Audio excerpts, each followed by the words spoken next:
Meu nome é Ricardo Spinelli.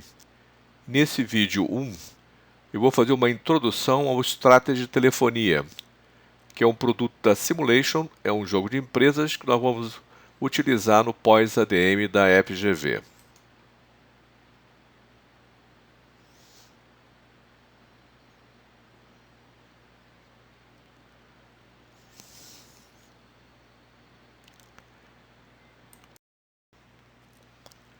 Por que usar jogos de negócio ou jogos de empresa, como também é chamado, né? Essa ferramenta é muito útil, muito utilizada em escolas de administração, no desenvolvimento ou no treinamento de futuros administradores, executivos ou empreendedores. É uma maneira de você aprender sem ter que ir a campo. Você aprende virtualmente, né? E ela tem um efeito também interessante que ela comprime a escala de tempo. Então, o que você só veria em anos de atividade na empresa real, você numa simulação dessa, você vê em horas, você vê em dias, você sente os efeitos acontecendo muito mais rapidamente. E ela também ela permite uma troca de experiência entre os participantes. Você aprende com os erros e acertos teus e também dos seus concorrentes na simulação, né? É uma competição saudável e lúdica, geralmente estimulante e divertida também. Como é que é a dinâmica do jogo? Você começa com a análise do cenário inicial. O que significa isso? É a leitura do manual. Esse manual que vocês já receberam e que está à disposição de vocês tem que ser devidamente lido. E não precisa se decorar nada, mas você precisa saber onde as informações estão. Porque durante as decisões vai ser necessário recorrer ao manual muito. E é importante que não só você leia o material, mas todos os membros da tua equipe, para que não haja dificuldade de tomar decisão na hora, né? Vocês vão ser como se fosse uma diretoria de uma empresa e vão ter que tomar decisões baseadas nesse manual. E aí que vocês vão representar decisões de todas as partes de uma empresa. A parte de marketing, a parte de produção, ou seja, é um jogo que a gente chama de generalista, no sentido que ele não foca apenas uma área da empresa, ele vê todas as áreas ao mesmo tempo. E você, como diretor dessa empresa, junto com a sua equipe, vai tomar decisões, vai apresentar o simulador. O simulador somos nós. Nós vamos levar essas decisões que você vai tomar, juntamente com as decisões das demais equipes, ao simulador, que vai então gerar resultados. Ele vai gerar relatórios, como se fosse relatório de uma empresa. Para nós, um período desse equivale a um mês da empresa. Então você vai receber como se fosse o relatório de um mês da tua empresa. E analisando esses relatórios, você provavelmente vai mudar suas decisões, vai repensar suas decisões e vai voltar a tomar decisões que vão ser de novo entregues ao simulador e esse ciclo se fecha durante N períodos. Isso é, no fundo, a simulação.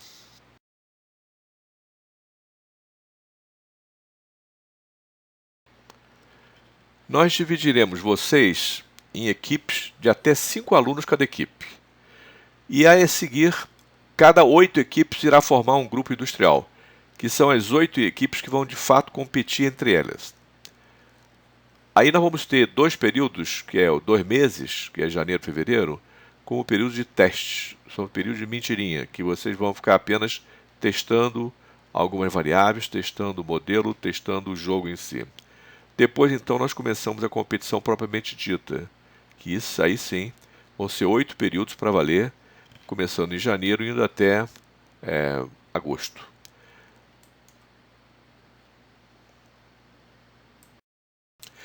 O que representa esse jogo em termos de produtos? Nós vamos ter 3 produtos representados no jogo. É o celular, que é o mais tradicional, o smartphone e o tablet. O celular é um produto que é bastante comum já, né? É como se todas as empresas já têm a tecnologia para produzir celulares. É um produto que já está chegando a um ciclo de vida quase que final dele, né? A gente pode chamar até de uma commodity, no sentido que todas as empresas têm um produto muito similar. Ainda tem uma pequena diferença, talvez, pela marca que cada empresa coloca no produto, mas eles são muito parecidos um com o outro, né? E são produtos que vêm apresentando uma ligeira queda na demanda, como eu vou mostrar num gráfico mais na frente, né? Já o smartphone não, é um produto mais sofisticado, com muitas funcionalidades cada vez mais novas, é um design legal, muito adequado, muito moderno, né? E ainda está no ciclo de vida inicial dele, ou seja, dá a impressão que pode ter muita vida pela frente. E a demanda dele tem sido crescente, como nós vamos ver também. Finalmente, o tablet. O tablet já é uma inovação recente, né? Necessita ainda de bastante criatividade e inovação. O design para ele é fundamental. As funcionalidades que ele apresenta são importantes. Ele está no início do ciclo de vida. Esse deve ter um crescimento muito grande. E nós vamos ver que ele, nos últimos 4 anos, que eu vou mostrar mais na frente, a demanda realmente vem crescendo muito. A gente poderia conversar um pouquinho sobre os compradores, que são os clientes de vocês, das suas empresas, né? Nós podemos classificá-los em 2 tipos, o volúvel e o habitual, né? O que a gente chama de comprador volúvel é aquele que olha tudo, olha todas as empresas que estão no mercado, olha todos os produtos, olha os preços, olha as qualidades, ele é exigente, né? Ele só decide depois de realmente olhar e comparar tudo. Uma vez ele entrou numa determinada empresa, aí ele tende a se tornar habitual. Ou seja, uma vez ele comprou o produto da sua empresa, ele provavelmente vai continuar comprando outras vezes. Agora, o habitual já é aquele cara que é mais calmo, mais tranquilo e está na sua empresa. Mas ele também pode se tornar volúvel.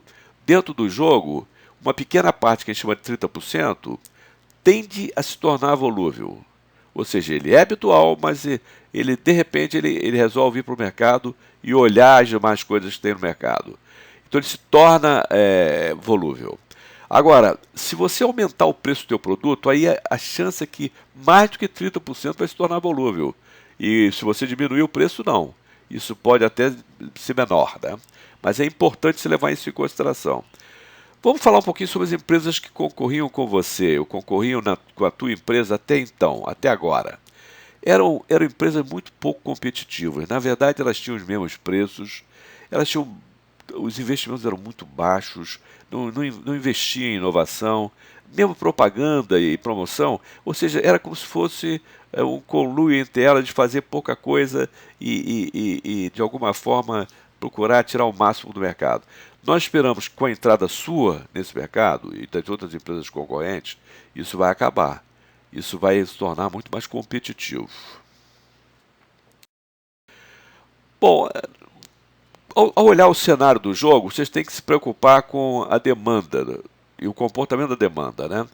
Primeiro, ver a tendência global dela, para onde ela está indo, os 3 produtos, né, que nós vamos representar.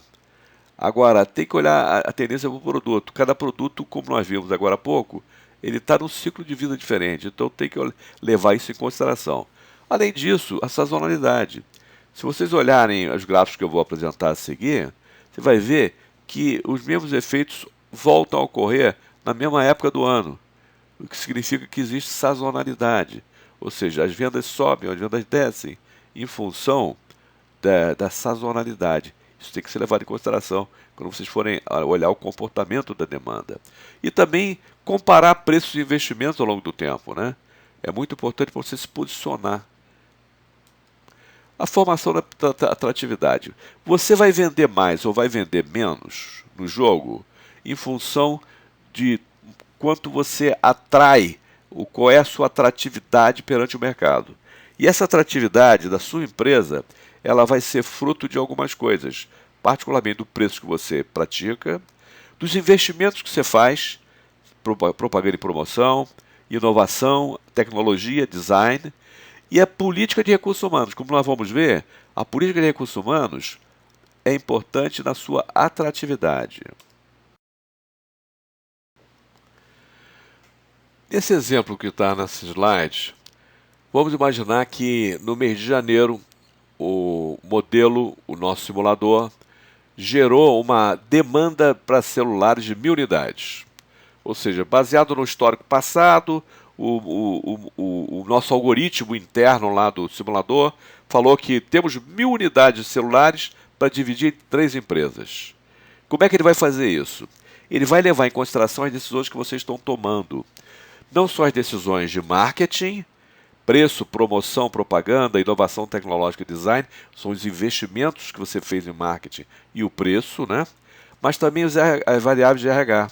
O quanto você está pagando de salário, benefícios aos trabalhadores, participação nos lucros que você está dando, e vai combinar isso tudo. Então, essas interrogações aí, na verdade, são números que vocês vão nos dar. São decisões que vocês vão tomar.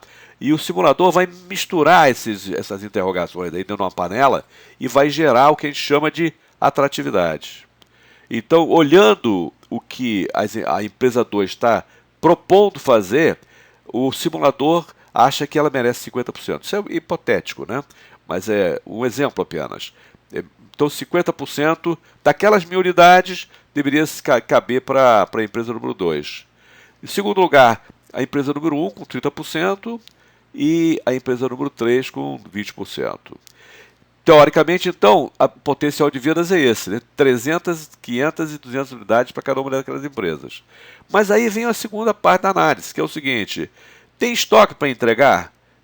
Ou seja, a venda é possível, mas tem estoque de produto para entregar? E aí a gente vai verificar que, por exemplo, no caso da empresa número 2, o estoque dela é de apenas 300 unidades. Então não adianta ela atrair 500 potenciais compradores se ela só tem 300 produtos para entregar. Porque essa diferença de 200 aí que não vai ser entregue acaba refluindo para os demais. Então esse exemplo aqui é exatamente para mostrar isso. Na realidade, a empresa número 2 acabou só vendendo 300 e a empresa número 1, que era para ter vendido 300 de potencial de vendas, acabou vendendo 500 unidades. E a 2 não vendeu o que vendeu porque não tinha também mais estoque. Isso leva então a um novo cálculo, que a gente chama de parcela de mercado, onde a empresa número 2 está com 30%, portanto caiu em relação ao potencial de vendas que ela tinha, e a parcela de mercado da empresa número 1 aumentou 50%, muito maior do que a atratividade que ela tinha, que inicialmente era 30%. Ou seja, esse efeito é o efeito que a gente, às vezes, acontece você vai comprar uma bicicleta, ou um carro, ou alguma coisa assim, você vê um anúncio, você gosta do que você viu, aí você vai na loja e não encontra. Mas aí você já sonha com aquele carro, né? Então você não vai comprar daquela marca, mas acaba comprando uma outra marca. Ou seja, aquela outra marca que não foi quem te atraiu no primeiro momento, acaba levando em função dos teus interesses. Nessa tabela, a gente apresenta o que foi o passado dos últimos 4 anos. O ano 0, que a gente chama aqui, é o ano que acabou de acontecer. O ano -1 é o ano anterior, -2 anterior ao ano anterior, e o ano 3 é 4 anos atrás.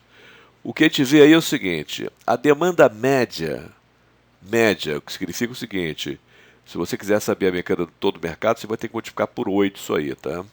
Mas a média do mercado de celulares era, há 4 anos atrás, em janeiro, 2.610 unidades. Agora, em dezembro do ano 0, que é o ano que está acabando de acontecer, é de 1.900 unidades. Se você olhar muito rapidamente, você vê que essa tabela mostra uma tendência de queda. Aliás, se você olhar o gráfico, esse gráfico mostra claramente uma tendência de queda, que é a tabela do slide anterior, né? Ou seja, você consegue ver, se você passar uma reta por esses pontos aí, essa reta vai ser uma reta ligeiramente declinante. Isso mostra o seguinte, que esse mercado, se não fizerem nada, vai acabar acabando um dia, né? Agora, claro que se tiver investimentos e tiver designs mais modernos, pode ser que até os celulares voltem a se revigorar. A mesma coisa em relação ao cenário para o smartphone. Os últimos 4 anos do smartphone mostra o seguinte: janeiro de ano -3 era 342. Janeiro do ano 0, 528. Se você olha só janeiro, repara que está crescendo, ó, 342, 531, 288, 528. Embora tenha um ano aí que não foi muito bom, ele de alguma forma vem aumentando. Se você olhar isso para os outros meses também, eu acho que aparece, né? Por exemplo, o mês de dezembro, 618, está em 699. Se você olhar, a tendência provavelmente é de crescimento. Isso pode ser visto nesse gráfico, né? Se você passar uma reta, você vai ver que essa reta está ligeiramente inclinada. E no que diz respeito ao tablet há 4 anos atrás era praticamente zerado lá as vendas do mercado, né? Mas hoje já está crescendo. E se você coloca em forma de um gráfico, você vê que a coisa tem aumentado muito, né? Então é o futuro, pelo que parece é o futuro aqui, né? Chegamos então ao fim do vídeo 1, que é uma mera introdução ao extrato de telefonia, que é um produto da Simulation.